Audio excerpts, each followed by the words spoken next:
So the FBI just issued new warnings as they're now seeing targets on the backs of Americans right here in the United States. So the fear is that the conflicts within the Ukraine, Russia, Israel, Hamas, and even Iran, they're now spilling over to American soil, which some reports that even China is now getting into the fray. And to make matters worse, more states are receiving threats, with a record number of 23 on them so far on high alert. And as if all of that wasn't enough, we're also seeing this new trend pop up called cyber kidnapping. Authorities say that while it's not as spread out as other threats, it is one that is gaining some traction. Now, how does all this affect us, right? Well, it's possible that these scams will drain our bank accounts of all of our money, especially with the way that they work. Police found 17-year-old exchange student Kai Zhuang in a tent in the Utah mountains this week after what they described as an international cyber kidnapping scheme. He was isolating himself at the direction of his kidnappers, who allegedly sent concerning photos of Zhuang to his parents back in China and demanded an $80,000 ransom. According to the Riverdale City Police, Zhuang was cold and scared when they found him. He had no source of heat inside of the tent and limited food and water. Police say the only thing he wanted was to speak with his family to ensure that they were safe. They say Zhuang was manipulated and controlled by so-called cyber kidnappers who use online platforms to trick victims into paying a ransom. Now, it's important to note that they were targeting this guy for like a month, threatening that his family would be in danger if he didn't do as he was told. Now, just to clarify, the threats were reported to have come from China since the payment of almost $80,000 was sent to bank accounts there. And with his parents living there as well, you can see how he was tricked into doing what he did. Now, this is not the only warning that we've been receiving from law enforcement. There's been plenty others, but before we get to those, I want to ask you guys something. Do any of you guys find it odd that these scammers in China knew that the kid was here in the United States? I bet there's probably a few ways to find out that information, but it's just kind of weird as to how they managed to find out a specific student who has parents living in China. I mean, it's just a little bit too coincidental, you know what I mean? It somehow feels as if they might have people here who are monitoring exchange students or maybe something like that. But what do you guys think on that? By the way, if you guys appreciate the content, definitely hit the like button for the video and subscribe to the channel. And if you own a home, make sure your home is protected. Get your free home warranty quote. There's a link in the description down below this video. It only takes about 10 seconds. Now, there is another warning that is coming from the FBI, and this one is targeting on US citizens in Texas that question the CCP or the Chinese Communist Party. So it's been reported that China's government may possibly be cyber stalking, harassing, and even possibly physically intimidating Chinese citizens, naturalized US citizens, and also families of those who speak out against the PRC. Now, what's extremely worrying here is that these people are now US citizens, but how are they being physically intimidated? Do you mean to tell me that these people from the government of China are right here on American soil? If so, how the heck did they even get here? Scratch that question. How the heck did they get to Texas? Do any of you guys have any clues as to how this happened? Switching gears here though. So this list includes, but isn't limited to, the states of Connecticut, Georgia, Kentucky, Michigan, Minnesota, Mississippi, and Montana, where bomb threats were reported to have been emailed in. A wave of bomb threats against state government buildings continued across the country today. Roughly a dozen states targeted with hoaxes in just the last 2 days. In Mississippi, multiple bomb threats at various locations across the state. In Arkansas, a courthouse also receiving a bomb threat, forcing it to evacuate. And in Maine, courthouses across the state were evacuated after similar threats. So what went through your mind when it happened?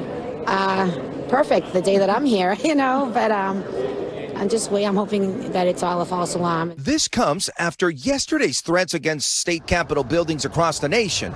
At least 8 state complexes forced to evacuate yesterday because of bomb threats from Michigan to Kentucky. The threats were all hoaxes sent by email. No bombs or explosives were found. Just threatened, said we have a bomb in the building. And I contacted the FBI, contacted our partners with the Kentucky State Police, and they right away started taking a look at it.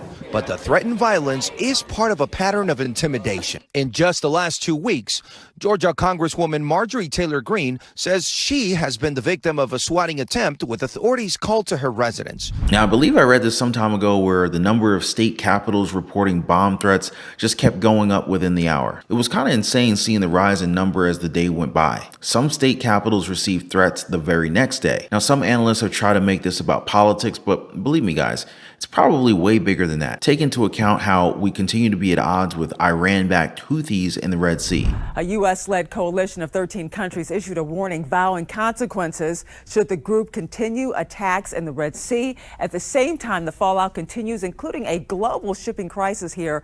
15% of international trade travels through that region. Ships are being rerouted around the Cape of Good Hope, adding an additional 10 days to their journey, increasing freight rates.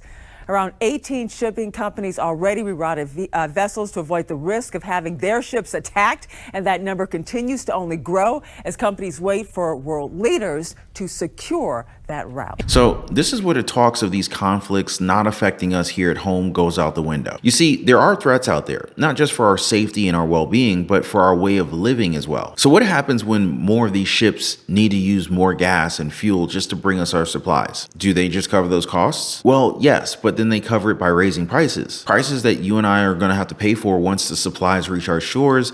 So you see where I'm going here, right? So another concern that many Americans have is that we seem to be catering to individuals who aren't really seeking asylum, individuals who continue to go through the borders that could potentially end up posing a threat to citizens of our country. This is the new epicenter of the border crisis, tiny Lukeville, Arizona, where the number of migrants is pushing Border Patrol past capacity.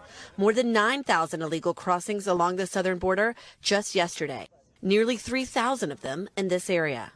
Behind me, there's a group of about 40 migrants, including young children, that were just brought in by Border Patrol after they called 911 because they were stranded in the desert. Border agents so backed up, they're taking migrants to Tucson, where they're processed and most are released into the U.S. The Lukeville International Crossing now closed for 11 days due to overwhelming demand on border agents from migrants.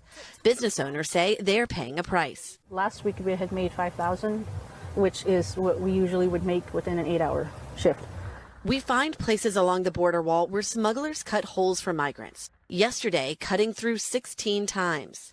They mark the dates here where they fix the breaches, and you can see this one was just fixed recently. U.S. and Mexican officials tell NBC News one reason for the rise, Mexico's Border Patrol equivalent is running low on funds and stopping fewer migrants. I mean, just look at the warnings that have been issued to the United States in just the past few months. Like, China's warned us about Taiwan, Houthi militia has warned us about Israel, and Russia has repeatedly warned us about the Ukraine. These bomb threats are thankfully mostly hoaxes, right? But as far as we've been told, we know that they're coming from accounts overseas. Either that or they're using VPNs that our law enforcement here at home can't track. But the premise is very concerning, especially with the fact that many of us here at home don't feel as safe as we used to. Now, the worst part is that these warnings, these threats to the American people, they're spreading out. So expect more of these to come out within the entirety of 2024. Now, you might ask, will attacks actually happen? Right now, we can't be too sure. But what I do know is that the scope and the intensity of these warnings will continue to escalate. And I'm going to be here with you guys every step of the way and get you guys informed and updated